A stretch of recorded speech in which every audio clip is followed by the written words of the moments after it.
She heard the ocean first. Not the calm, postcard kind.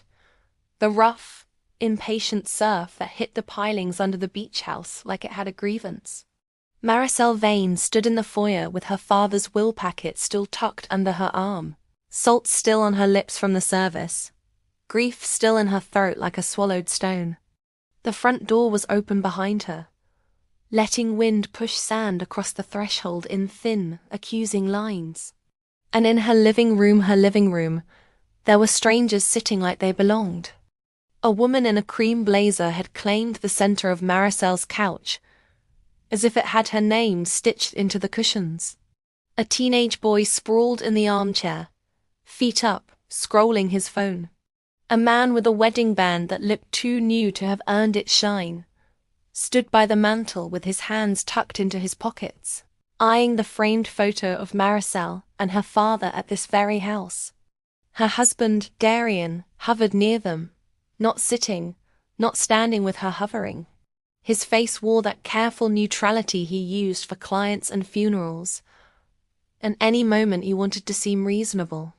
"Maris," he said softly, like she was a dog he wasn't sure would bite. "We need to talk." She didn't step farther in. She didn't ask who they were. She already knew, because grief had a way of sharpening small details into blades. The similar angle of Darian's jaw to the man's. The boy's dark eyes. Darian's eyes flicking up for a second before returning to his screen. The woman's gaze measuring the room, measuring Mariselle, like a realtor deciding what could be taken first. The woman smiled as if they'd met at a brunch. "Mariselle," she said. "I'm Lenora. No last name, no apology. Just a first name offered like a gift." Mariselle looked at Darian. His throat moved. He didn't correct her. Her fingers tightened around the will packet until the paper edges pressed into her palm. Lenora's smile widened. "Darian and I didn't plan for you to find out like this. But with your father's passing, certain, matters need to be handled quickly. The beach house is a family asset. We've all been through enough." "We," Mariselle repeated, calm enough that her voice didn't even tremble. She listened to her own steadiness and felt something inside her click into place. Darian lifted his hands, palms out.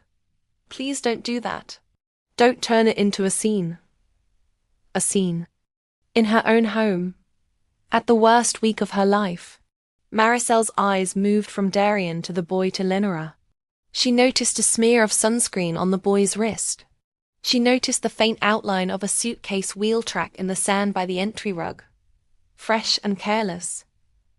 They'd come prepared. And they'd assumed she would be unprepared. Mariselle took one step forward, then another. Slow as a tide inching up the shore. "Who told you could be here?" she asked. Lenora tipped her head. "Darian has a key."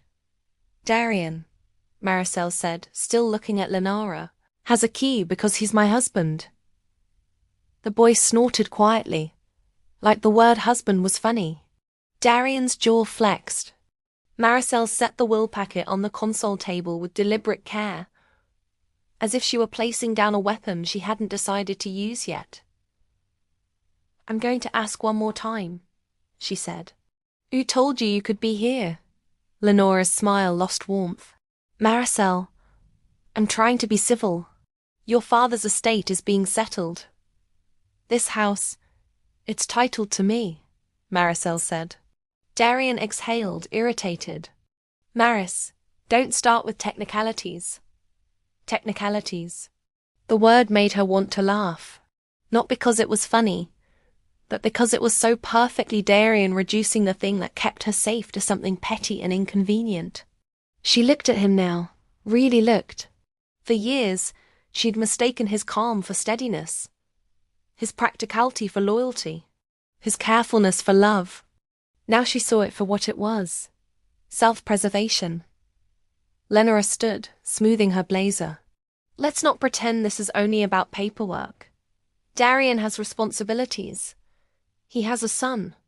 He has a real family. And this house could provide stability." Your father had plenty. You'll be fine without this. There it was. The core unfairness wrapped in a polite voice. You'll be fine. Because she always was. Because she always handled it. Because she always made herself small enough to fit inside other people's needs. Mariselle felt the familiar urge rise, explain, plead, prove she deserved what was hers. Then she let it pass. Pain gives analysis, gives decision. I'm going to be very clear, she said. You are not taking my father's house. Lenora's eyes hardened.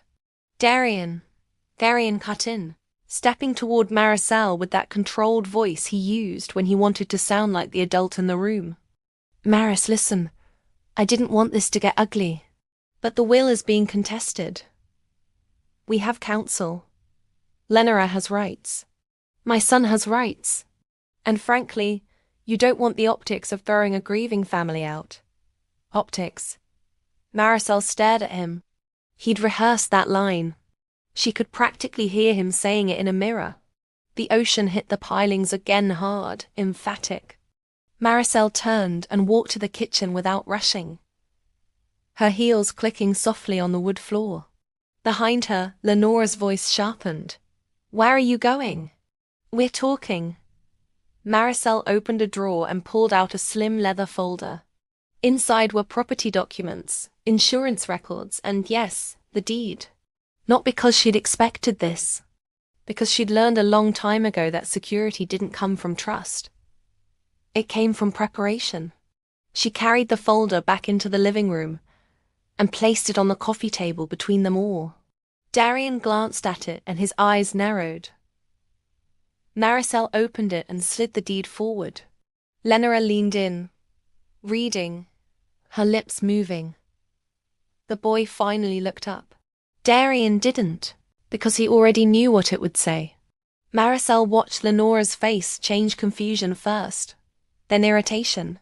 Lenora tapped the page with a manicured nail. This is old. We can challenge this. You can try, Mariselle said. Her voice stayed level, because she wasn't trying to win a shouting match. She was building a wall with facts. Darian's tone cooled. You don't understand what you're doing. Mariselle smiled faintly. I understand exactly what I'm doing. She turned the next page, tax receipts. Another insurance. Another renovation invoices. Every page quietly said the same thing. I have been here. I have cared for this. I have paid for this. Lenora's nostrils flared. You think receipts will stop us? Darian is my husband. Mariselle blinked once. The word landed like a stone dropped into deep water. Darian's face didn't change, which meant it wasn't a mistake. It was a decision, and it had been made a long time ago. Mariselle didn't give them the satisfaction of shock. She simply nodded, as if confirming a number she'd already calculated. Then you should know, Mariselle said, that the will packet I brought home today isn't just about this house. Darian's eyes finally met hers. For a second, something like fear flickered. Lenora crossed her arms. Your father's money won't save you. Courts don't care about feelings. No, Mariselle agreed. They care about documents. She reached for the will packet on the console table and brought it to the coffee table, setting it beside the deed folder. Darian's hand lifted slightly, as if he might stop her. He didn't. Because Darian never made a move without knowing the odds. Mariselle slid the will across the table and opened it to the highlighted page. Her father's attorney had marked it neatly. Maricelle's name appeared in black ink, clean, unmistakable. The beach house was specifically, explicitly, exclusively hers. Not joint. Not marital. Not subject to Darian. Lenora read it once. Then again. Her mouth tightened. The boy's eyes flicked between them, suddenly alert. Darian's face went pale in a way only someone cornered by his own assumptions could go pale. He reached for the page. Mariselle placed her hand on it first. Not aggressive. Just final. Don't, she said. The room went quiet enough that the ocean sounded louder. Darian tried to soften. Maris, we can work this out. Work this out. As if he hadn't been working out a different plan. As if he hadn't brought his secret family into her father's home before she'd even had time to wash the funeral incense from her hands. Mariselle stood. She didn't raise her voice. She didn't cry. She didn't beg. She simply looked at them like a woman who had finally stopped negotiating with people who didn't deserve her gentleness. I'm going to ask you to leave, she said. Lenora scoffed. You can't just... I can, Mariselle said. And if you don't, I'll call security. And then I'll call the police. And then I'll call my attorney, who will be very interested in why trespassers were invited into a property specifically excluded from my marriage. Darian stepped forward, voice low, urgent. Maris, don't do this. Not today. Not like this. Mariselle tilted her head. You mean don't embarrass you? His eyes flashed. I mean, don't destroy everything. Everything. Mariselle thought of the nights she'd stayed up running spreadsheets while Darian slept. The career she'd built quietly. The contracts she'd signed under a company name he never bothered to learn. The way she'd let him believe he was the provider, because it made him feel secure. She had been over-sacrificing for so long she'd forgotten what it felt like to be protected. And now she saw the truth with brutal clarity. He didn't want a partner. He wanted an audience. I'm not destroying anything, she said softly. I'm ending a lie. Lenora grabbed her bag. This isn't over. Mariselle nodded. No, it isn't. The boy stood reluctantly, stuffing his phone in his pocket. The man by the mantel hesitated as if he wanted to say something. He didn't. They filed toward the door. Darian lingered. He looked at Mariselle like he was trying to remember how to charm her. You don't have to do this alone, he said. Maricelle's smile didn't reach her eyes. I haven't been doing it with you. He flinched. She stepped aside so he could pass. When the door finally shut, the house felt different. Not empty. Cleared. Mariselle stood still and listened to her own breathing. The ocean kept rolling in, indifferent and relentless. She walked to the window and watched them cross the sand toward the driveway. Lenora turned once, looked back at the house with a look that promised return. Mariselle didn't wave. She didn't gloat. She simply pulled out her phone and opened her messages. There were 13 missed calls from Darian in the last hour. She deleted the thread. Then she opened a different contact. Her father's attorney. Her fingers hovered over the keyboard. Not because she didn't know what to say.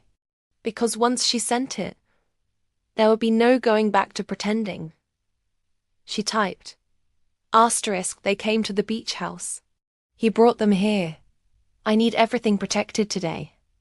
Asterisk, she hit send.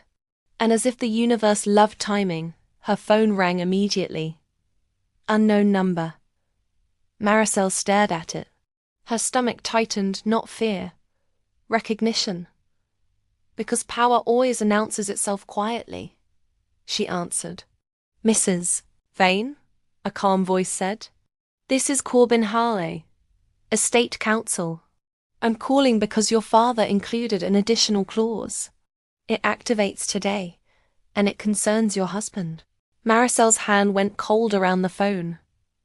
She swallowed. What clause? She asked. The voice paused, measured. Your father anticipated an attempt to take the beach house, Corbin said. And he left instructions on what you should do next before Darian realizes what he's already lost. Mariselle turned back toward the living room, toward the will packet on the table, toward the quiet house that suddenly felt like the center of a storm. Her grief didn't vanish, but it shifted. It made room for something sharper. Tell me, she said. A beat. Then, first, Corbin Harley replied, you need to come to my office. And Mariselle, do not tell your husband you spoke to me. He's not the only one with a secret. Maricelle's breath caught. Outside, the waves kept striking, steady as a countdown. And in the silence after the call, she understood something with sudden, devastating clarity. Her father hadn't only left her a house, he'd left her a plan. Before we jump back in, tell us where you're from. If this story moves you, please subscribe. Tomorrow I have a special story for you. Mariselle didn't sleep. She sat at the kitchen table with her laptop open, the will packet beside it, and the ocean's dark rhythm pressing against the windows. For years, Darian had handled the official side of their life public accounts, joint cards, the right words at parties. Mariselle had handled the reality.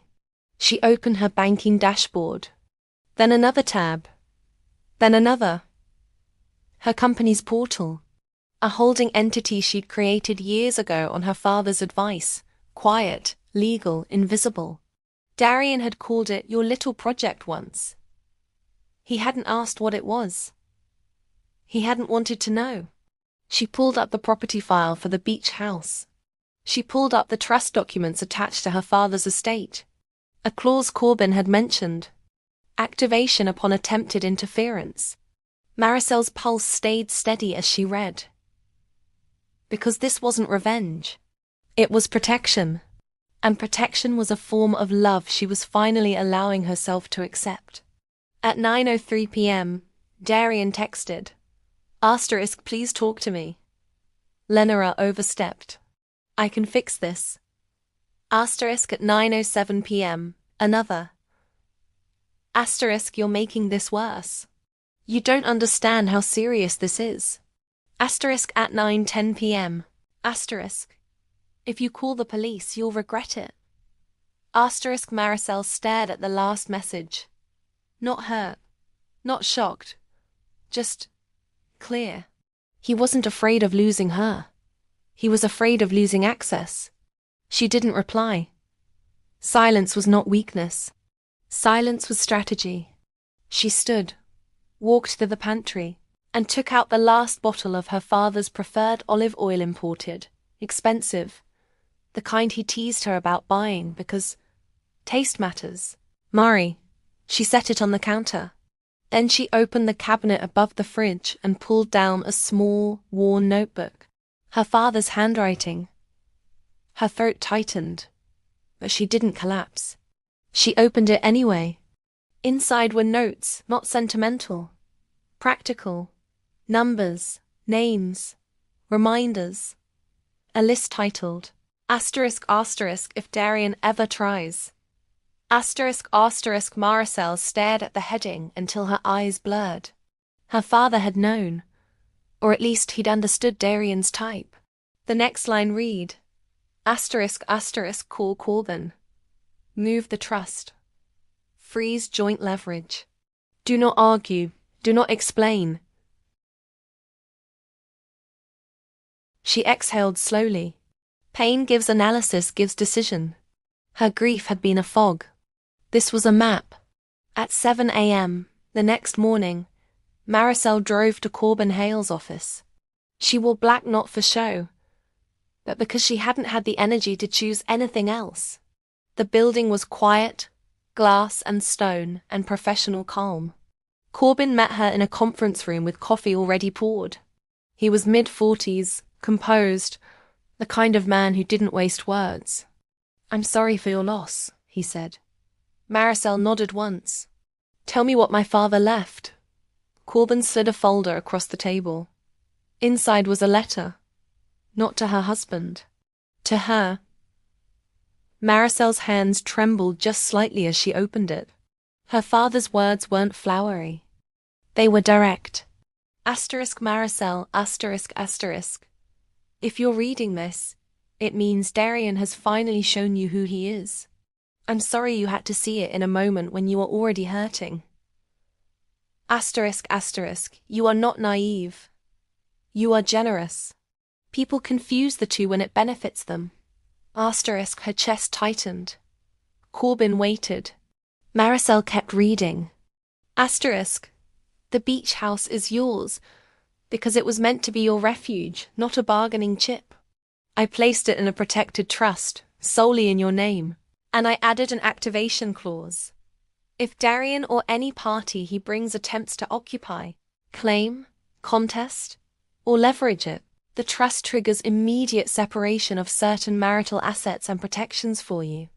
Asterisk. Maricelle's breath caught. What does that mean? She asked, voice steady. Corbin looked at her, and for the first time, a flicker of something like satisfaction crossed his face. It means, he said, your father built a legal tripwire. Mariselle swallowed. Corbin continued, because the beach house is excluded, and the attempt was documented your message, your security camera logs, and any witness statements we can gather, we can execute the clause. Today.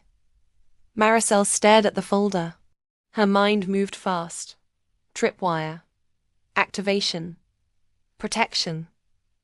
And Darian? She asked. Corbin's tone stayed calm. Darian doesn't know yet. But he will. And when he does, he'll try to stop it. Mariselle nodded slowly. What do I do? Corbin slid another document toward her. A clean stack. Signatures needed. A new trust amendment. A financial separation notice. And at the top an unfamiliar letterhead. Maricelle's eyes narrowed. What is this company? Corbin watched her carefully. Your father's investment vehicle, he said. The one you've been managing. Maricelle's throat tightened. She'd managed it, but she hadn't owned it. Not officially. Corbin tapped a line. Your father transferred controlling interest to you, he said. Effective upon his death. Darian never had access. Never had authority. He's been living in a house of mirrors. Maricelle's fingers traced the line. Her name. Her name where Darian always assumed his would be. A long, slow wave of emotion moved through her. Not joy. Relief. The kind that made you realize you'd been holding your breath for years. Corbin leaned forward slightly. There's more. Mariselle lifted her eyes. Corbin's voice lowered. Your father also left a sealed packet only to be opened if Darian ever attempted to claim your property. It contains evidence. Not just of infidelity. Maricelle's stomach tightened. Evidence of what? Corbin's expression stayed controlled, but his eyes sharpened. Financial misconduct, he said. Your father suspected Darian was siphoning funds from a joint venture under your name. He hired auditors. Quietly. The room seemed to tilt. Maricelle's first instinct was to deny. Not because she thought Darian innocent. Because she didn't want to accept how deep the betrayal went. Then she remembered Darian saying, asterisk, don't start with technicalities. Asterisk. And she understood why. Because technicalities were where the theft lived. Mariselle sat back, letting the truth settle. Slow burn anger, turning into clarity. What's in the packet? She asked. Corbin slid a sealed envelope across the table. Her father's handwriting on the front. Asterisk asterisk for Mariselle. Open only if he tries. Asterisk asterisk. Mariselle stared at it. Her hands didn't rush. She was calm, controlled, surgical. She broke the seal. Inside were printed emails, bank transfer logs, and a photo. Darian, in an office, signing something, with Lenora standing beside him. The date in the corner. 2 years ago. Maricelle's lips parted slightly. Not a gasp. A realization. He hadn't only built a second life. He'd been building an exit. Using her. Corbin watched her face. Mariselle? She swallowed. Then she nodded. I'm okay, she said. I'm just done. Corbin pushed a pen toward her. Then sign, he said. And we move before you can. Mariselle picked up the pen. Her hand was steady. She signed the first page. Then the next. Then the next. Each signature felt like pulling a thread. Not ripping. Unraveling. By the time she finished, Corbin gathered the documents with efficient care. "I'll file these," he said. "And we'll serve Darian today." Serve. The word felt like a door locking. Mariselle nodded once. Corbin hesitated, then added, "One more thing. Your father left instructions for a meeting tonight. A dinner." Mariselle frowned. "A dinner?" Corbin's mouth tightened. "Your father didn't like loose ends. He arranged for witnesses. People who matter. People Darian respects." Maricelle's pulse ticked up, not fear. Anticipation. "Where?" she asked. Corbin slid a card across the table. "A private dining room at an oceanfront restaurant. Time: 7:30 p.m. Guest list attached." Maricelle's eyes scanned the names. A banker. An accountant. 2 board members. And Darian's senior partner. Her husband's world. All in one room. Corbin's voice stayed even. "Tonight you don't scream. You don't beg. You don't explain. You let the documents speak. You let him realize the ground is gone beneath his feet." Mariselle looked up. "Will he come?" Corbin's eyes were calm. "He already confirmed." Mariselle exhaled slowly. "Because of course he did. He wouldn't miss a room full of people who could benefit him." At 7:14 p.m., Mariselle arrived at the restaurant. The private room smelled like citrus and expensive wood. The ocean outside was a dark sheet, punctuated by white foam. She entered with her shoulders relaxed and her face composed.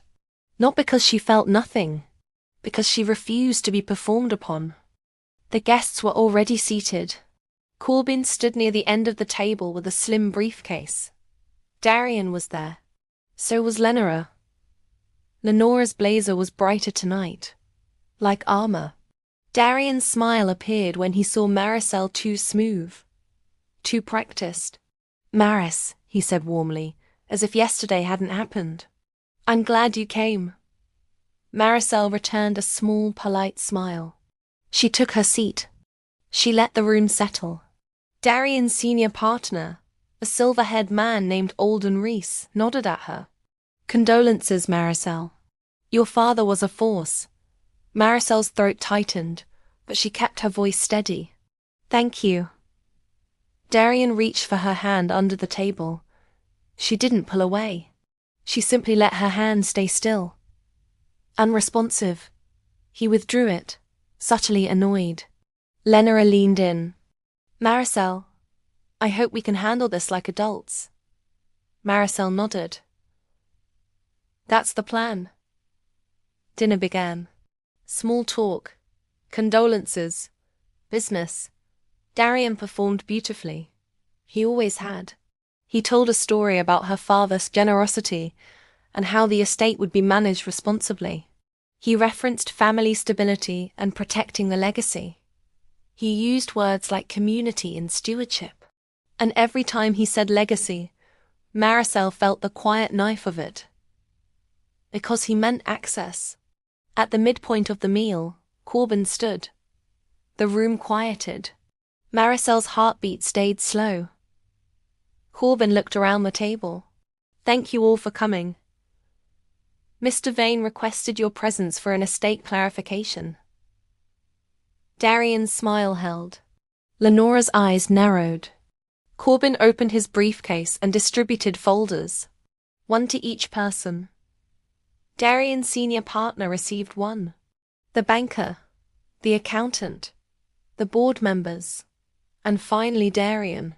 Darian's fingers tightened on the folder. Mariselle watched him, calm.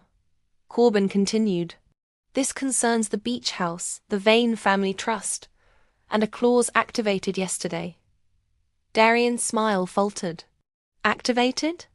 Corbin nodded. "Upon attempted interference with an excluded asset." Lenora's chair scraped slightly. Darian opened the folder. His eyes scanned. His face shifted. First disbelief, then calculation, then something uglier. Mariselle didn't speak yet. She let him read, let him understand. Corbin's voice was steady and clear. The beach house is solely owned by Mariselle Vane. It is excluded from marital property. Any attempt to occupy or claim it triggers immediate protective measures, including asset separation and a formal review of any transactions connected to the Vane investment vehicle. Alden Rees frowned, flipping pages. The banker's eyebrows lifted. The accountant leaned forward. Darian's senior partner's gaze moved slowly to Darian. Darian's throat worked. This is excessive, Mariselle finally spoke. Not loud. Not emotional. Just true. It's accurate, she said. Lenora snapped. You're doing this to punish him. Mariselle looked at her, expression calm. I'm doing this to stop being punished. Alden Rees's voice cut through, firm. Darian, why is there an audit request attached to this? Darian's eyes flashed. Because her father didn't trust anyone. He was paranoid. Corbin's tone stayed neutral. Mr. Vane wasn't paranoid. He was thorough. He pulled out a second envelope. Unsealed now. He placed it on the table. Mr. Vane also commissioned an independent review, Corbin said. The findings are summarized here. The accountant reached for it. Darian's hand shot out. No. The room froze. Mariselle didn't flinch. She leaned back slightly, watching the mask slip. The accountant paused, then calmly moved Darian's hand aside. Not aggressively, like removing an obstacle. He opened the summary. His eyes moved. He inhaled sharply. Then he looked up. Darian, the accountant said slowly, these transfers, these are unauthorized. Lenora's face went stiff. Darian's voice rose a fraction. That's a misinterpretation. Alden Rees's eyes were cold now. Are you telling me you moved funds from a vehicle connected to your wife's name without authorization? Mariselle watched Darian's face, watched him choose. He could confess, or he could lie. He chose what he always chose. Control. I did what I had to do, Darian said. To protect my family. Lenora nodded quickly, eager. Yes, he was stabilizing things. You don't understand the pressure. Maricelle's voice stayed calm. Which family? The question landed softly, but it detonated anyway. Darian's senior partner set down his folder with a quiet final sound. Alden Rees stared at Darian like he was seeing him for the first time. The banker cleared his throat, uncomfortable. And Lenora realized too late that tonight was not a negotiation. It was a reveal. Mariselle turned slightly to Alden Rees. Mr. Rees, she said, I'm sorry you're learning this in public. I didn't arrange tonight. My father did. Darian's eyes snapped to her. Maris, Corbin cut in. Mr. Rees, as Darian's senior partner, you should know that the Vane investment vehicle is now under Maricelle's sole control, and the trust has requested immediate suspension of Darian's access to any affiliated accounts pending investigation. Darian's face went white. Lenora's breath hitched. The boy, silent until now, looked up, fear finally on his face. Mariselle looked at him for a brief second. Not anger, not blame, just sadness. Because none of this was his fault.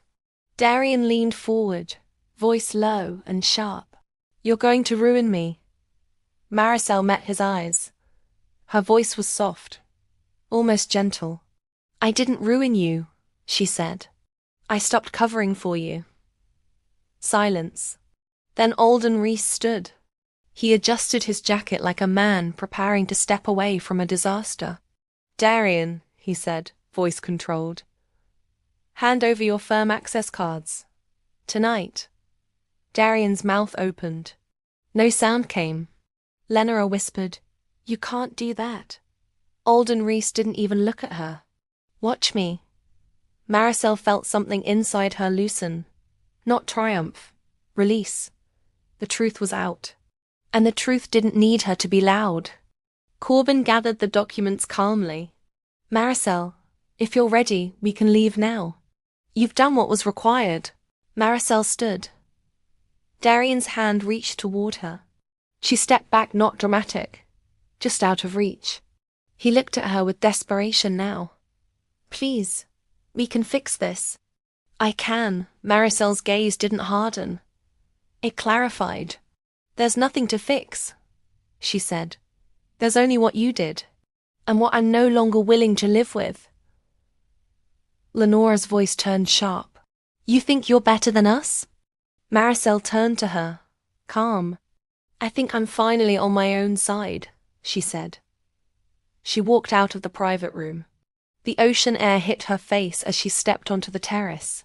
For a second, she expected grief to swallow her. Instead, she felt space, freedom, relief, self-respect. Her phone buzzed. A text from Darian. "Asterisk, if you do this, you'll regret it." Asterisk. Mariselle stared at the screen. Then she typed one sentence. Asterisk, "I already regret staying as long as I did." Asterisk. She sent it. She turned off her phone. And she realized something with a quiet certainty that felt like dawn. This wasn't the end of her story. It was the first honest chapter. Before we jump back in, tell us where you're from. If this story moves you, please subscribe. Tomorrow I have a special story for you. Mariselle drove back to the beach house alone. The driveway was empty. The sand outside the door was wind-smoothed, as if yesterday's intrusion had been erased. Inside, the house was quiet. Not haunted. Safe. She walked through each room slowly, turning on lights, checking locks. Not because she was afraid, but because she was reclaiming. In the master bedroom, Darian's side of the closet looked untouched. Of course it did. He'd always been careful to keep his exits tidy. Mariselle opened a drawer and pulled out a slim envelope she prepared earlier that day. A separation agreement. A notice of exclusive possession. And one last thing, printed copies of Darian's own text messages, including the threat. She placed them neatly on the bed. Then she pulled Darian's suits from the closet and laid them over the bench. Not tossed, not ruined, just removed. She stepped back and looked at the room. A life. A performance. A long time spent believing love meant enduring. She exhaled. Then she walked to the kitchen and poured herself a glass of water. No wine, no celebration. Just steady, clear-headed reality. At 11:48 p.m., headlights swept across the living room wall. A car door slammed. Footsteps. The front doorknob rattled. Then the keypad beeped. Wrong code. Another beep. Wrong code again. Maricelle's pulse remained slow. She had already changed the locks. She had already reset the codes. Protection wasn't emotional. It was practical. A knock came harder than it needed to be. "Maris!" Darian's voice called through the door. "Open up." Mariselle walked to the entryway and stood just behind the door, her hand resting lightly on the frame. "I'm not opening it," she said. "Don't do this," he snapped. The calm was gone now, replaced by panic. "You're overreacting." Maricelle's voice stayed even. Overreacting would have been screaming in the living room yesterday. This is reacting appropriately. A pause. Then his voice softened, trying a new mask. "Maris, please. I made mistakes. But I love you." Mariselle closed her eyes for a brief second. Love. He only said it when he needed something. She opened her eyes.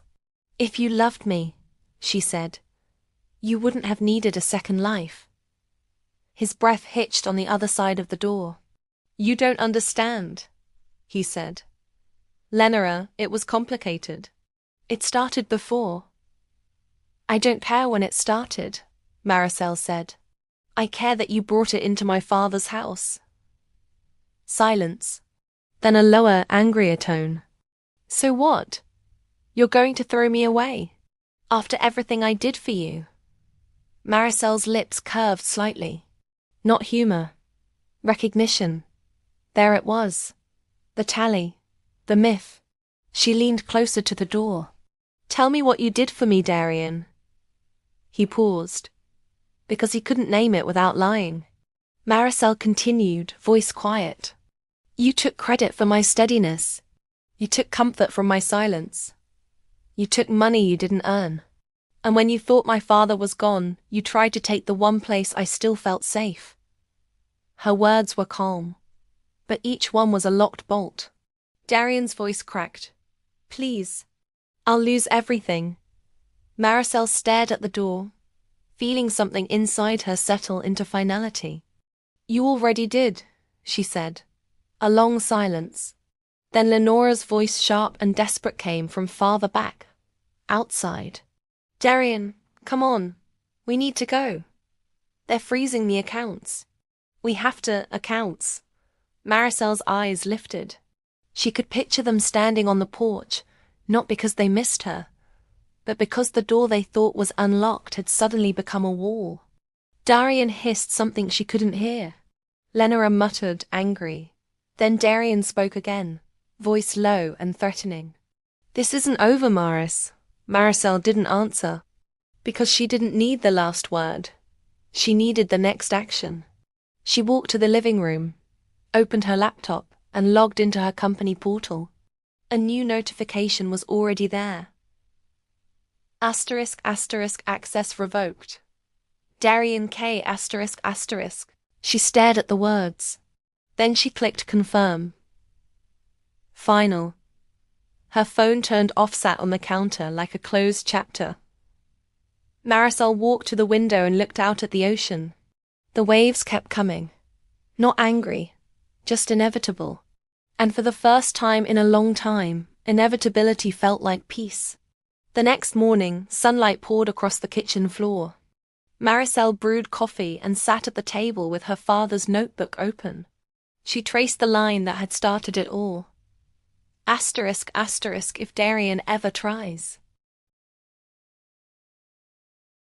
She whispered, not to the house, not to the ocean, just to herself.